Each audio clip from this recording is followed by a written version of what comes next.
শব্দের বেগ কি হয়ে যায়, বেড়ে যায়। এটা মাথায় রেখো। এবং আরো একটা কথা মাথায় রেখো, যদি তাপমাত্রা এইভাবে দেখো, তাপমাত্রা বাড়লে শব্দের বেগ বাড়ে, ওকে। আর তাপমাত্রা কমলে শব্দের বেগ কি হয়, কমে, শব্দের বেগ কমে। একটি মাধ্যমে, মানে একই মাধ্যমে, এই কথাটা একই মাধ্যম বলতে বোঝাচ্ছে যে মাধ্যমটা কিন্তু শুধু বাতাসের কথাই চিন্তা করো, বাতাসই আছে, বাতাসের তাপমাত্রা 0 আছে, মানে শব্দের বেগ কম আছে। বাতাসের তাপমাত্রা বেড়ে গেছে, শব্দের বেগও বেড়ে গেছে, এই যে এই ব্যাপারটা। এখন যদি মাধ্যমে চেঞ্জ হয়ে যায়, এখানে তোমার একটু সাইডে জেনে রাখা ভালো যে 0 ডিগ্রি সেলসিয়াস তাপমাত্রায়, 0 ডিগ্রি সেলসিয়াস তাপমাত্রায় বাতাসে, মানে 0 ডিগ্রি সেলসিয়াস তাপমাত্রায় বায়ুতে শব্দের বেগ 332 ms ইনভার্স 1, আরো তোমার বইয়ে রয়েছে 330 ms ইনভার্স 1, যেকোনো একটা ইউজ করলে হবে। এবং ওই তাপমাত্রাতেই, 0 ডিগ্রি সেলসিয়াস তাপমাত্রাতেই পানিতে শব্দের বেগ 1450 ms ইনভার্স 1, আবার কোন বই রয়েছে 1439 ms ইনভার্স 1, যেকোনো একটা ইউজ করলেই হবে। আবার এই লোহাতে শব্দের বেগ 5221 ms ইনভার্স 1, আবার কোন বই রয়েছে 5130 ms ইনভার্স 1। তাহলে এই তিনটা শর্ত তোমাদেরকে কি বোঝালো? মাধ্যম কি একই আছে? না, মাধ্যম চেঞ্জ হয়ে গেছে, বায়ু ছিল, এখন পানি, এখন লোহা। তাহলে ভিন্ন মাধ্যম এর মধ্যে যে মাধ্যমের ঘনত্ব বেশি, ভিন্ন মাধ্যমের মধ্যে দেখো, ভিন্ন মাধ্যমের ক্ষেত্রে যে মাধ্যমের ঘনত্ব বেশি তার বেগও বেশি। মানে ঘনত্ব বেশি হলে শব্দের বেগ কি হবে? শব্দের বেগ বাড়বে। ঘনত্ব বেশি হলে বাড়বে, শব্দের বেগ বাড়বে। ঘনত্ব কম হলে শব্দের বেগ কমবে। তাহলে এই তাপমাত্রার কথা কিন্তু বলছি একই মাধ্যমের কথা। যখন বাতাস হিসাব করছি, পুরো বাতাস, এগুলো সব বাতাসের তুলনা। যখন মাধ্যমের কথা হচ্ছে, মাধ্যমের তুলনা। তাহলে মাধ্যমের ক্ষেত্রে আমরা বলছি শব্দের মাধ্যম যদি একই হয়, তাপমাত্রা বাড়লে শব্দের বেগ বাড়ে, তাপমাত্রা কমলে শব্দের বেগ কমে। মাধ্যম যদি ভিন্ন হয়, তাহলে ঘনত্ব বাড়লে শব্দের বেগ বাড়ে, ঘনত্ব কমলে শব্দের বেগ কমে। তাহলে এই উদাহরণ, এই মানগুলো তোমরা যে কোনো ভাবে, যে কোনো কষ্টে, যে কোনো মূল্যে মুখস্থ করে ফেলো। এরপর আমরা যাচ্ছি শব্দের বেগ সম্পর্কে যেটা বলছিলাম। তাহলে কোনো একটি মাধ্যমে শব্দের বেগ v সমানুপাতিক √t। v সমানুপাতিক কি? √t। অর্থাৎ এটা তুমি সূত্র আকারে লিখতে পারো যে একই মাধ্যমে, এটা তাপমাত্রার কথা বলছি না, অবশ্যই তাই, একই মাধ্যমে শব্দের বেগ ওই মাধ্যমের তাপমাত্রার বর্গমূলের সমানুপাতিক, মানে বাড়ে কিন্তু বর্গমূল আকারে বাড়ে, কিন্তু ব্যস্তানুপাতিক মানে কমে না। তাহলে সমানুপাতিক অর্থাৎ বর্গমূলের সমানুপাতে বাড়ে। তাহলে এটা কথা হিসাবে তোমরা কি লিখে নিতে পারো কোটেশন আকারে, কোন মাধ্যমে শব্দের বেগ ওই মাধ্যমের তাপমাত্রার বর্গমূলের সমানুপাতিক, অর্থাৎ v সমানুপাতিক √t। তাহলে এটাকে আমরা লিখতে পারি বা v সমানুপাতিক ধ্রুবক, এই যে v সমান ধ্রুবক ইনটু √t। তাহলে লিখতে পারলাম v, এইটা যদি 1 নম্বর হয়, এবার একটি মাধ্যমের ক্ষেত্রে v1 সমান ওই একটাই মাধ্যমের ক্ষেত্রে যখন তাপমাত্রা ছিল T1, তখন মনে করলাম তার বেগ হয়েছিল v1। ওই মাধ্যমে যখন তাপমাত্রা হলো T2, দেখো তখন তাপমাত্রা হলো T2, তখন তার বেগ হলো এই যে v2। এখন 1 আর 2 আর 3 যদি ভাগ করে দিই, তাহলে আমরা বলতে পারি না v1/v2 সমান দেখো v1/v2 সমান T1/T2 √, v1/v2 সমান T1/T2 √। এটাও আসলে কোন একটি মাধ্যমে, মানে একটাই মাধ্যমে তাপমাত্রা চেঞ্জ হলে বেগ বের করার সূত্র। তাহলে এই অঙ্কটার ক্ষেত্রে তোমাকে যদি বলা হয় যে একটি মাধ্যমে যখন তাপমাত্রা, মানে T1 সমান সমান 0 ডিগ্রি সেলসিয়াস। একটা ব্যাপার মাথায় রেখো, এই সূত্রে যখন অঙ্ক করবে অবশ্যই তাপমাত্রাকে কেলভিন এককে বসাবা, ডিগ্রি সেলসিয়াসে নয়, কিসে? কেলভিনে। তাহলে তাপমাত্রা যখন 0 ডিগ্রি সেলসিয়াস তখন এই শব্দের বেগ মানে বা আমরা বলতে পারি 273 কেলভিন না, এর সাথে শোনো জিরোর সাথে আমরা যদি 273 যোগ করি সেটা হয়ে যায় আসলে কেলভিন। এবার তাপমাত্রা যখন 0 ডিগ্রি সেলসিয়াস তখন বেগ v1 আসলে আমরা জানি 332 ms ইনভার্স 1, কিন্তু তাপমাত্রা যখন T2 সমান সমান 25 ডিগ্রি সেলসিয়াস, সরি তাপমাত্রা যখন 25 ডিগ্রি সেলসিয়াস বা কেলভিনে আনো 25 যোগ 273 কেলভিন, এটা সমান আমরা বলতে পারছি 298 কেলভিন। তাপমাত্রা যখন 298 কেলভিন তখন V2 সমান সমান ওয়াট, এই হচ্ছে প্রশ্ন। তাহলে আমরা জানি বলে এই সূত্র লিখে দিলে আমরা লিখতে পারি যে V1 এর মান হচ্ছে 332 ডিভাইডেড বাই V2 এর মান বের করতে হবে। T1 এর মান হলো অ্যাকচুয়ালি 273 ডিভাইডেড বাই T2 এর মান 298, এই যে রুট ওভার। এখান থেকে আমরা V2 এর মানটা একটু কষ্ট করে আমি বের করে বসাচ্ছি। এখন বের করলে দেখা যাক কত আসে। অর্থাৎ আমরা এখানে কি পেলাম? এখানে পেলাম V2 এর মান এই সূত্রের মাধ্যমে এত, তাহলে 346 পয়েন্ট এত, অর্থাৎ প্রায় 347 প্রায়। তাহলে কোন একটি মাধ্যমের শব্দের বেগ বের করার সিস্টেম শিখলাম দুইটার মাধ্যমে। এই দুইটাই এই আলোচনাটার মুখ্য বিষয় ছিল। এখন তোমাকে প্রশ্ন, তাহলে ওই যেটা আগে করলে যে কোশ্চেন ছিল 25 ডিগ্রি সেলসিয়াস তাপমাত্রায় শব্দের বেগ কত, 25 ডিগ্রি সেলসিয়াস তাপমাত্রায় বায়ুতে শব্দের বেগ কত, এই হলো প্রশ্ন। তো সলিউশনটা আমরা একটা করেছিলাম যে আমরা জানি, দেখো সলিউশন করেছিলাম আমরা জানি v থিটা সমান সমান v0 প্লাস 0.6 ইনটু থিটা, এটা একটা সূত্র। তো এখানে কি লিখেছিলাম? এখানে থিটা সমান সমান 25 ডিগ্রি সেলসিয়াস, ওকে। আর এই v0 মানে 332 ms ইনভার্স 1। তারপরে এখানে বসিয়েছিলে কি, অতএব v থিটা বা v25 সমান সমান 332 প্লাস 0.6 ইনটু কত করেছিলাম, এই যে 25 সমান এসেছিল 347 ms ইনভার্স 1। এখন যখন এটা অর নিয়মে করে যাচ্ছ, অর আবার আমরা জানি বলে এভাবে লিখছো যে আমরা জানি v1 বাই v2 সমান সমান t1 by t2 root over.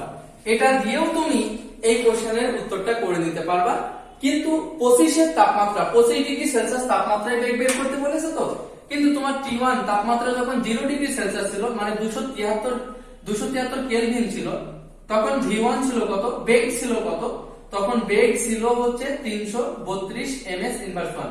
আর তাপমাত্রা যখন T2 সমান 25 ডিগ্রি সেলসিয়াস বা আমরা বলতে পারি 273 যোগ 25 কেলভিন মানে 298 কেলভিন, তখন V2 সমান সমান হয়।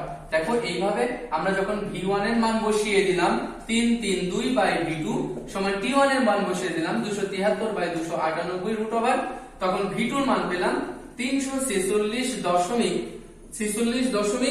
এই যে 8688 এরকম ডট ডট বা যেটা বলতে পারছি 347 ms ইনভার্স 1 প্রায়। তাহলে আমার এই যখন অজানা তাপমাত্রা জানা থাকবে না, তখন অজানা তাপমাত্রা জানা দরকার, তখন আমাদেরকে এই সূত্র অথবা এই সূত্র দিয়ে করতে হবে। বাট ম্যাক্সিমাম ক্ষেত্রে টিচাররা এখন বর্তমান এই সূত্রটা প্রেক্ষাপটে বেশি ব্যবহার করছে, কারণ এটা অ্যাকচুয়াল মানটা এনে দেয়। এখানে একটু হইলেও মানটা দশমিকের হেরফের হতে পারে, তাই আমি তোমাদেরকে সাজেস্ট করব যেটা খুশি সেটা ইউজ করতে পারো, তবে এটা করলে ভালো।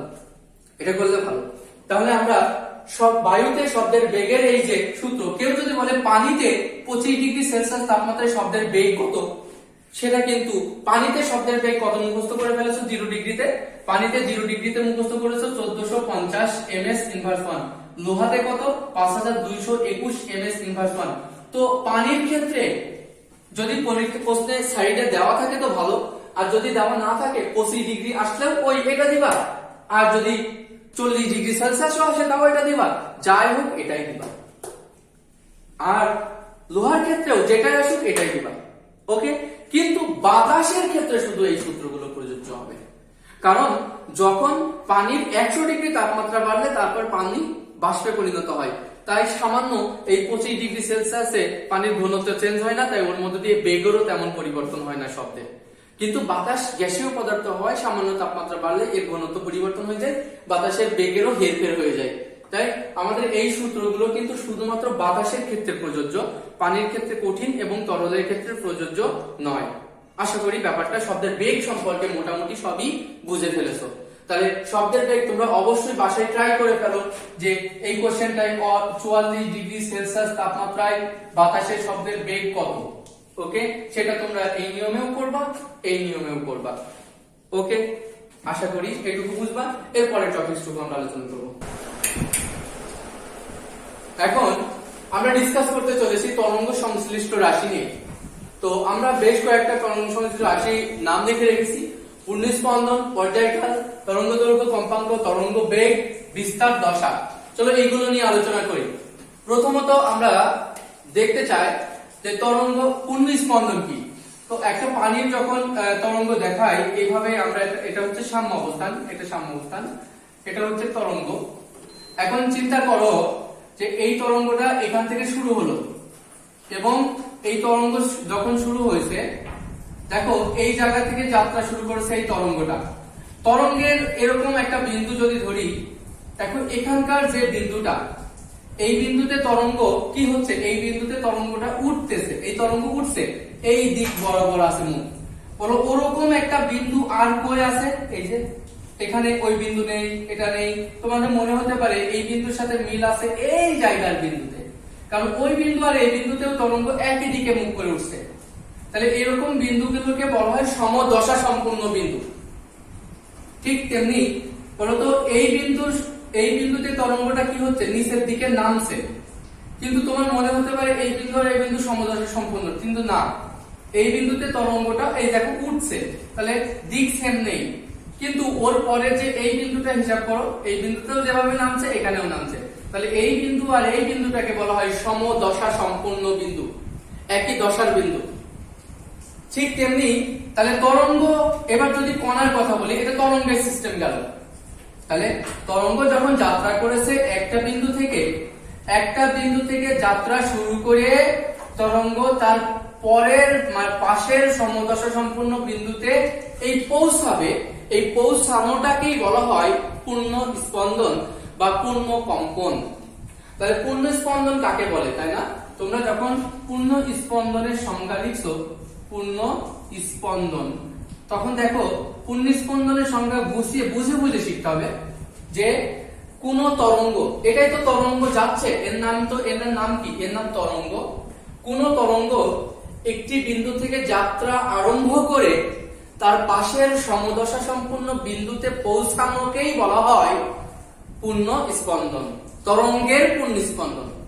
এবার আবার একটা কথা বলি, এই তরঙ্গের সৃষ্টি করেছে কারা, এই কণাগুলো, তাই না? এই কণাগুলো বলো এই কণাটা সর্বোচ্চ কত দূর উঠছে, অত দূর, আর নামছে কত দূর, এই যে এত দূর। তাহলে এই কণাটা উঠছে নামছে, উঠছে নামছে, উঠছে নামছে।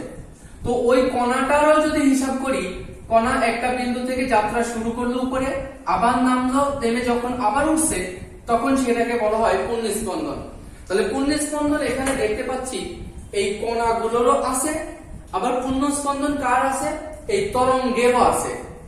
তাহলে একই বিন্দুতে ফিরে আসে কণাগুলো, কিন্তু তরঙ্গ তো আর ওই বিন্দুতে, তরঙ্গ কোনোদিন এই বিন্দু থেকে যখন চলে যাচ্ছে, এই বিন্দু থেকে তরঙ্গ কি আর ব্যাক আসছে ওই বিন্দুতে, না, কিন্তু কণা তার গতিপথের একটা বিন্দুকে অতিক্রম করছে। তাহলে আমরা কি বলতে পারি না যে পূর্ণ স্পন্দনের সংজ্ঞা কণার ক্ষেত্রেও দেওয়া যায়, আবার তরঙ্গের ক্ষেত্রেও দেওয়া যায়, তাই যে কোনো একটা দিলেই হবে। তো আমরা কণার ক্ষেত্রে কি বলবো বলতো, যে তরঙ্গ, এই কণাগুলোর নাম কি, তরঙ্গায়িত কণা, তাই না? শিখেছো আগেই, বা তরঙ্গ স্থিত কণা। তাহলে কোন তরঙ্গায়িত কণা অথবা কোন তরঙ্গ স্থিত কণা তার গতিপথের একটি নির্দিষ্ট বিন্দু থেকে যাত্রা আরম্ভ করে পুনরায় সেই বিন্দুকে একই দিক হতে অতিক্রম করাকেই বলা হয় কণার পূর্ণ স্পন্দন। আবার শুনো, তরঙ্গ স্থিত কোন কণা একটি বিন্দু থেকে যাত্রা শুরু করে একই দিক হতে সেই বিন্দুকে অতিক্রম করাকে বলা হয় কণার পূর্ণ স্পন্দন। ক্লিয়ার না? এবার যখন তরঙ্গের ক্ষেত্রে পূর্ণ স্পন্দনের সংজ্ঞা দিচ্ছ তখন কি বলছো? কোনো একটি তরঙ্গ একটি বিন্দু থেকে যাত্রা আরম্ভ করে তার পাশের সমদশা সম্পূর্ণ বিন্দুতে পৌঁছানোকে বলা হয় পূর্ণ স্পন্দন, তরঙ্গের পূর্ণ স্পন্দন। তাই শুধু পূর্ণ স্পন্দন এসেছে মানে সেটা তরঙ্গেরও বলে দেয়নি, কণারও বলে দেয়নি, তাই যে কোনো একটা দিলেই হবে। আবার আমি বলছি, তোমরা নোট করবে যখন, এই সংজ্ঞাটাই কঠিন আর একটাও কঠিন না। তাহলে আমরা কি বলবো? কণার ক্ষেত্রে পূর্ণ স্পন্দন বুঝতে পারছো, কারণ কণা এই জায়গায় লাফাচ্ছে।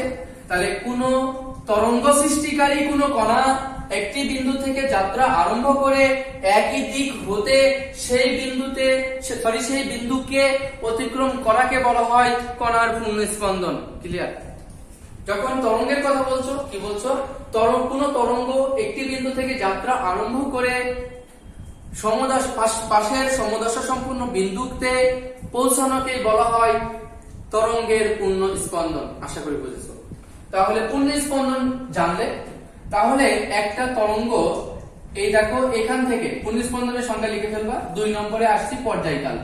পর্যায়কাল দেখো, একটা তরঙ্গ এই জায়গা থেকে শুরু করে এইখান থেকে এই পর্যন্ত আসাকে বলা হয় পূর্ণ স্পন্দন, বা এখান থেকে যাত্রা শুরু করে ওরকমই সমদশা সম্পন্ন বিন্দু এটা এই জায়গায় আসাকে বলা হয় পূর্ণ স্পন্দন। তো একটি পূর্ণ স্পন্দন সম্পূর্ণ করতে, দেখো কণার ক্ষেত্রেও বলতে পারো তরঙ্গে, বাট তরঙ্গের গুলো ভালো লাগে সবার, যে কোনো একটি তরঙ্গ একটি বিন্দু থেকে যাত্রা শুরু করে সমদশা সম্পন্ন বিন্দুতে পৌঁছানোকে বলা হয় পূর্ণ স্পন্দন, এবং একটি পূর্ণ স্পন্দন সম্পূর্ণ করতে যে সময় লাগে তাকে বলা হয় পর্যায়কাল। তাহলে পর্যায়কালের সংজ্ঞাটা কিভাবে দিচ্ছ? বলো কিভাবে দিচ্ছ সংজ্ঞাটা? যে কোনো একটি তরঙ্গ একটি পূর্ণ স্পন্দন সম্পূর্ণ করতে যে সময় নেয় তাকে তার পর্যায়কাল বলে, বা কোনো একটি তরঙ্গিস্থিত কণা একটি পূর্ণ স্পন্দন সম্পূর্ণ করতে যে সময় নেয় তাকে তার পর্যায়কাল বলে। সহজ না? অথবা এভাবেও তো বলতে পারো, এখান থেকে এই দূরত্বটাকে আমরা কি বলি? তরঙ্গ দৈর্ঘ্য, না ল্যামডা, তরঙ্গ দৈর্ঘ্য। তাহলে কি আমরা বলতে পারি না, কোনো একটি তরঙ্গ তার তরঙ্গ দৈর্ঘ্যের সমান দূরত্ব অতিক্রম করতে যে সময় নেয় তাকে তার পর্যায়কাল বলে। বিভিন্ন ভাবে কিন্তু বলতে পারো, তবে এটার জন্য তোমরা এইটাই লিখো যে কোনো একটি তরঙ্গ একটি পূর্ণ স্পন্দন সম্পূর্ণ করতে যে সময় নেয় তাকে তার পর্যায়কাল বলে। পর্যায়কালকে বড় হাতের টি দ্বারা প্রকাশ করা হয়। আমরা 2টা সংজ্ঞা শিখলাম, ভালো করে বুঝে বুঝে শিখতে হবে। তাহলে পূর্ণ স্পন্দনের সংজ্ঞা এবং পর্যায়কাল। এখন যাচ্ছি তরঙ্গ দৈর্ঘ্য। দেখো তরঙ্গ দৈর্ঘ্য, তরঙ্গ দৈর্ঘ্যের সংজ্ঞা ল্যামডা বলা হয়। তরঙ্গ দৈর্ঘ্যকে ল্যামডা দ্বারা প্রকাশ করা হয়। অনেক আগে থেকে শিখে আসছো, সেই অনুপ্রস্থ তরঙ্গ, অনুদৈর্ঘ্য তরঙ্গ যখন পড়েছিলাম তখনও শিখেছি। বলো তরঙ্গ দৈর্ঘ্যের সংজ্ঞা কি হবে? পাশাপাশি, দেখো আমরা এটাকে কি বলছি?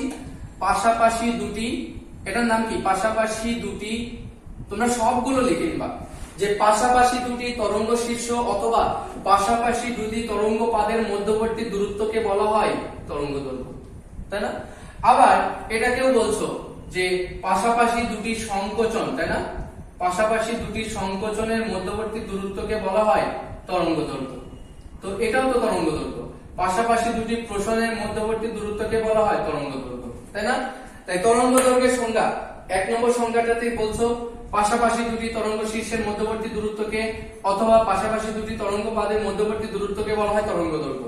2 নম্বর সংজ্ঞায় বলছো পাশাপাশি দুটি সংকোচন অথবা পাশাপাশি দুটি প্রসারণের মধ্যবর্তী দূরত্বকে বলা হয় তরঙ্গ দৈর্ঘ্য। এটা একটা শেষ। আবার আরো সংজ্ঞা দিতে পারছো যে একটি পূর্ণ স্পন্দন সম্পূর্ণ করতে, দেখো একটা তরঙ্গ এই জায়গা থেকে যাত্রা শুরু করে যখন সে এখানে পৌঁছাচ্ছে তখন সেটাকে আমরা বলছি একটি পূর্ণ স্পন্দন সম্পূর্ণ করেছে। আর একটি পূর্ণ স্পন্দন সম্পূর্ণ করতে বা এখান থেকে যাত্রা শুরু করে আবার এই জায়গায় পৌঁছালে আমরা তাকে বলছি একটা পূর্ণ স্পন্দন সম্পূর্ণ করলো। তাহলে একটি পূর্ণ স্পন্দন সম্পূর্ণ করতে যে দূরত্ব অতিক্রম করে তাকে বলা হয় তার তরঙ্গ দৈর্ঘ্য। এইটা সব থেকে অ্যাপ্রোপ্রিয়েট সংজ্ঞা। এইটা কি বলবা? কোন একটি তরঙ্গ একটি পূর্ণ স্পন্দন সম্পূর্ণ করতে যে দূরত্ব অতিক্রম করে তাকে তার তরঙ্গ দৈর্ঘ্য বলে। ক্লিয়ার না? একে ল্যামডা দ্বারা প্রকাশ করা হয়।